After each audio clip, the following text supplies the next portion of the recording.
എല്ലാ സുഹൃത്തുക്കൾക്കും പവർ മോട്ടറിങ്ങിന്റെ പുതിയൊരു വീഡിയോയിലേക്ക് സ്വാഗതം.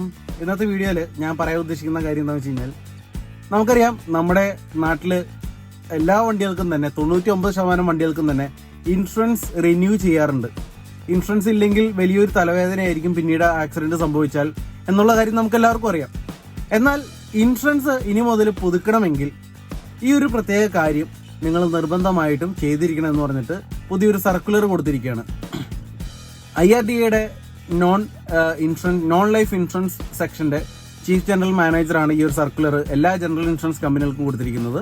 അപ്പോൾ ഇനി മുതൽ, അതായത് 20 ഓഗസ്റ്റ് 2020 മുതൽ ഇനി അങ്ങോട്ട് റിന്യൂ ചെയ്യാൻ പോകുന്ന എല്ലാ ഇൻഷുറൻസ് പോളിസികൾക്കും, വാഹന ഇൻഷുറൻസ് പോളിസികൾക്കും ഈ ഒരു കാര്യം ചെക്ക് ചെയ്തിട്ട് മാത്രമേ ഇനി മുതൽ ഇൻഷുറൻസ് റിന്യൂ ചെയ്യാൻ പാടുള്ളൂ എന്നുള്ളതാണ്. എന്നാൽ ഈ പറയുന്ന ഈ ഒരു റിന്യൂ ചെയ്യാൻ വേണ്ടി വെച്ചിരിക്കുന്ന ഈ ഒരു കണ്ടീഷൻ എന്ന് പറയുന്നത് 95% വണ്ടികൾക്ക് നിലവിലില്ല എന്നുള്ളതാണ് യാഥാർത്ഥ്യം. അപ്പോൾ എന്താണ് ആ ഒരു കാര്യം എന്നുള്ളതാണ് ഇന്നത്തെ വീഡിയോയിൽ ഞാൻ പറയാൻ ഉദ്ദേശിക്കുന്നത്.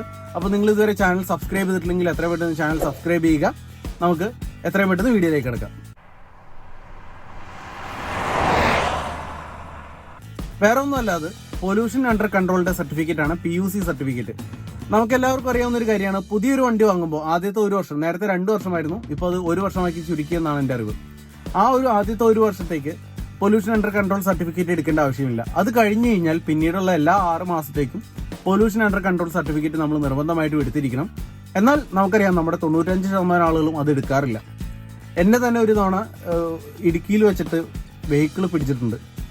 അന്ന് ബാക്കി എല്ലാ പേപ്പേഴ്സും കറക്റ്റ് ആയിരുന്നു, ആകെ ഒരു പ്രശ്നം ഉണ്ടായിരുന്നു, ഈ ഒരു പൊല്യൂഷൻ കൺട്രോളിന്റെ മാത്രമായിരുന്നു.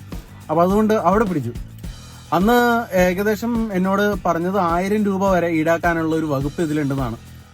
എൻ്റെ കയ്യിലുണ്ടായിരുന്നതാണെങ്കിൽ 500 രൂപയായിരുന്നു. അതിലും കുറച്ചുണ്ടായിരുന്നെങ്കിൽ ചിലപ്പോൾ അവർ കുറച്ച് വാങ്ങി തന്നേനെ, ഒരു വാർണിംഗ് തന്നിട്ട് അവർ വിട്ടേനെ. പക്ഷേ ചേഞ്ച് ഇല്ലാതായി പോയി. അവരുടെയും ചേഞ്ച് ഇല്ലായിരുന്നു, എൻ്റെയും ചേഞ്ച് ഇല്ലായിരുന്നു. അപ്പോൾ അതുകൊണ്ട് 500 രൂപ എന്നെ കൊടുക്കേണ്ടി വന്നു. അപ്പോൾ ആ ഒരു കാര്യം നമ്മൾ മനസ്സിലാക്കുക. ഇനി മുതലാണെങ്കിലും നിങ്ങൾ ഇൻഷുറൻസ് പുതുക്കാൻ വേണ്ടി ചെല്ലുമ്പോൾ നിങ്ങളുടെ കയ്യിൽ പൊല്യൂഷൻ അണ്ടർ കൺട്രോൾ സർട്ടിഫിക്കറ്റ് ഉണ്ടായിരിക്കണം. ഈ പൊല്യൂഷൻ അണ്ടർ കൺട്രോൾ സർട്ടിഫിക്കറ്റ് എല്ലാ 6 മാസത്തിലും എടുക്കണം. പൊല്യൂഷൻ അണ്ടർ കൺട്രോൾ സർട്ടിഫിക്കറ്റിൽ വാഹനത്തിൽ നിന്ന് പുറത്തു വരുന്ന വളരെ ഡേഞ്ചറസ് ആയിട്ടുള്ള കാർബൺ മോണോക്സൈഡ്, ഹൈഡ്രോ കാർബൺസ്, ഇതുപോലുള്ള അല്ലെങ്കിൽ പർട്ടിക്കുലേറ്റ് മാറ്റർ, ഇതിന്റെയൊക്കെ അളവ് എത്രമാത്രമാണ്, അത് ഗവൺമെന്റ് നിഷ്കർഷിച്ചിരിക്കുന്ന അളവിന്റെ താഴെ നിൽക്കുന്നുണ്ടോ എന്നീ കാര്യങ്ങളൊക്കെ ആയിരിക്കും ആ പൊല്യൂഷൻ അണ്ടർ കൺട്രോൾ സർട്ടിഫിക്കറ്റിൽ വരുന്നത്. അപ്പോൾ അതുകൊണ്ട് തന്നെ ഇനി മുതൽ ഇൻഷുറൻസ് റിന്യൂ ചെയ്യാൻ നേരത്ത് ഇത് ഉണ്ടെന്ന് നിങ്ങൾ ഉറപ്പുവരുത്തുക. അപ്പോൾ ഇതുപോലുള്ള മറ്റൊരു ഇൻഫോർമേറ്റീവ് ആയിട്ടുള്ള വീഡിയോയുമായിട്ട് നമുക്ക് വീണ്ടും കാണാം.